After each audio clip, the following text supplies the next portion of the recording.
Hey, it's Anthony Miser with Land Title. I came to bring you a very exclusive City of Boulder high-end luxury update. So think ultra luxury, really trying to target that 6 million and up range here as we kind of dial in what's happened over the last 4 years. This is something that I've been reporting on for a little while now. So if you need it, please reach out. Always happy to help you with your listings, or if you're a seller or a buyer in this marketplace, just digesting the information a little bit better. So this is total number of solds. So you can kind of see, obviously this year isn't finished, but where a lot of these transactions are happening. We've had some higher end stuff. So, one over 14.5 million that went and sold. We've got three that sold at 7.5 million, three that sold at 7 million, two that sold 6.5 to 7 million, and three that sold from 6 to 6.5 million. And I think what this really tells us is, with all that inventory on the marketplace and all these homes that are out there for sale, there's obviously not a lot of buyers, but there are definitely buyers looking at price ranges all over the place in Boulder. And this is really like a post-pandemic market that didn't exist pre-pandemic. And people have really come to Boulder, opened it up, and built a lot of really fancy, cool new stuff. The issue being is that it's very difficult to price any of this stuff, right? We have no real idea what it's worth because it's really worth what people are willing to pay for it. And it may have been built for more money than it's going to sell for, or vice versa, right? Maybe it actually was built for 8 million. It's going to sell for 10 million because it's such an amazing location and property. So this is super unique. Now, as we kind of look at how long it takes to sell properties like this is the fascinating part. 2024, this market was a lot slower.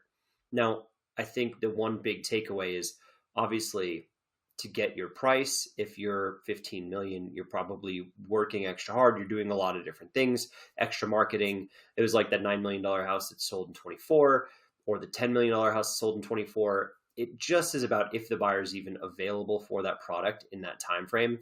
There's a few that sold, you can see in 23 that sold in like nearly no days on market.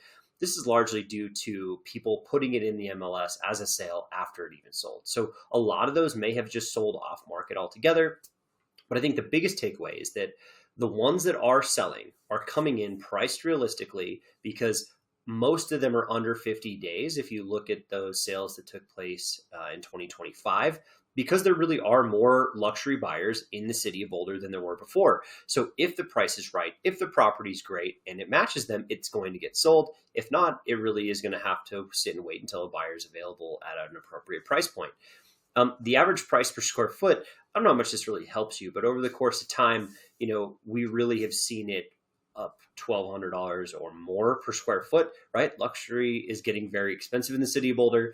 When you look at like active listings on the marketplace at any given time, right? You can see over the course of time how many units are even just sitting on the market. And this year, we really, between 7.5 and 8 million, have 6 homes sitting on the market, right? So hopefully this helps. It's a little bit broken down by price range, because I know that's going to help you more. But certain price ranges, think 6 to 6.5 million. We have 3 homes. The amount of homes sitting at 7.5 million is a lot more than we're used to seeing, but we really have no listings on the market in some of those upper price ranges right now. It really depends on if they're listed off market or they're being marketed differently. But as far as the MLS is concerned, also new listings, it's not like we have a ton come on every month. So that one is a tough one to look at. But the under contract numbers, same thing, right? This is not really that seasonal of a market, and I can show you by month at some point here when we get to that slide what that looks like. But the month supply of inventory really bounces around all over the place. Look at this, 7.5 to 8 million. This shows 6 months of inventory. Well, it could be really dramatically different month to month based off your competition and really where are those homes and if those are even homes for those buyers. Keep in mind, ultra unique market, so we're kind of in an ultra unique position. The most important slides out of all of this, I think you need to know, is based on the original list price. If you get the pricing right, you are much more likely to get closer to asking price. So you can see here over the time on MLS, once you get to that 75 days range or so, we really settle in to a much lower asking price that is going to come on the market. So if a house is great, people are going to come in. They're probably going to take advantage of the fact that there's a lot of homes for sale. They may make offer price under sales price. So this is percentage sales price to original list price, right? I did take into account price drops in this time frame, so you can really see what we're related to. But the trend line, being that line through the middle of it all, does show us that over the course of time, we significantly could drop our price. So it's very important to get your price right. The other thing is here, the actual dollar volume of those price drops, if you look out to what it takes, over the course of history here, we've seen over time, right, since we've been in our peak market in 2022, it's like this is getting a little softer, right? So you see the softening in the marketplace. We're down about $300,000 for our average price drops that took place last month. So it's getting tough, but it isn't all bad news, right? I mean, the average sold price to original list price for the City of Boulder over that time frame obviously has slipped down a little bit too, but we're not talking drastically different. We're talking 91%. Obviously, those peak years were a huge fluke. But, once we settled into 23, we were talking 96%. Now we're talking 92% on average. That's over the course of all that time. So time on market matters more than anything. Now, if we look at the City of Boulder and the withdrawals, this is astronomical. So this is the month that they were listed in. So think January, February, March, April, May, June. We've had a lot of inventory sitting.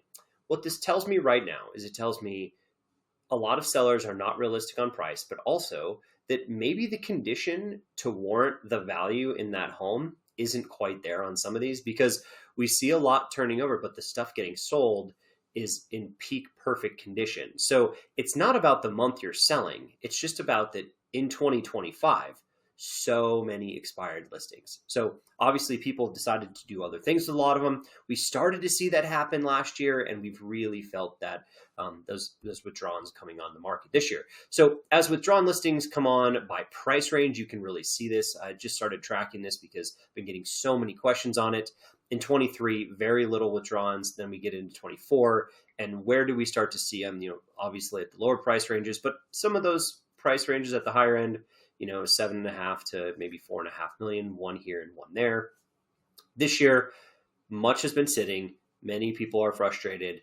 I have to imagine it's a price-driven problem because a lot of these homes are being marketed for very high prices that may not be warranted, or at least buyers don't feel they are, because buyers control the entire situation in a market like this. And so homes are coming off the market, and you really have seen stuff expire all the way up to 30 million. Now, City of Boulder, as far as the month they expire in, you can see the expired versus withdrawn. Obviously, withdrawn means still an active listing contract. They still are working with an agent, but the actual expiration means like, we're done, we're taking it off the market. So you can see just how many of those are taking place. It is only slightly up above this time last year, right? So you can see every month we've seen some expireds, but in June and July, really not as many as we saw last year. In August, we saw one truly expire, but it looks like a lot of them are withdrawing from the market, maybe to play another day. So interesting to kind of watch that. Obviously, expireds by time on market, you can see some of this taking place as well. Much more stuff at the lower end, really truly expiring off the marketplace. But this year, we really are feeling so many homes, more than usual, coming completely expired off the market.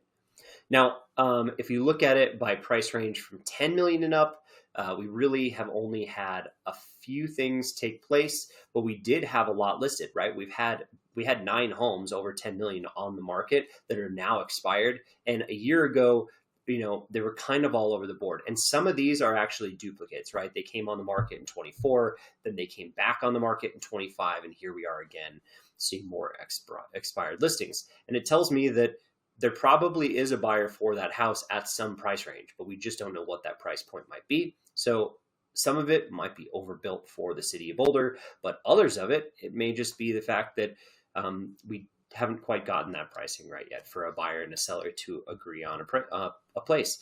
If you need stuff by year and when that happened for closings, this is all that closing data. This 22, 23, 24, and then into 25. And I think the moral of the story is the ultra luxury end of this, right? The higher end portion, we are selling more homes in the City of Boulder the longer this time period goes on.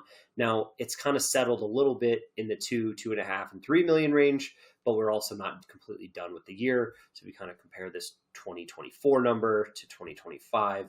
You can see that some of those homes, as they come down in price a little bit more, got more realistic, we have a ton of sales taking place in the 2.5 to 3 million range, but a lot of them were listings that were probably over 3 to begin with, and they kind of bumped down into the next price range.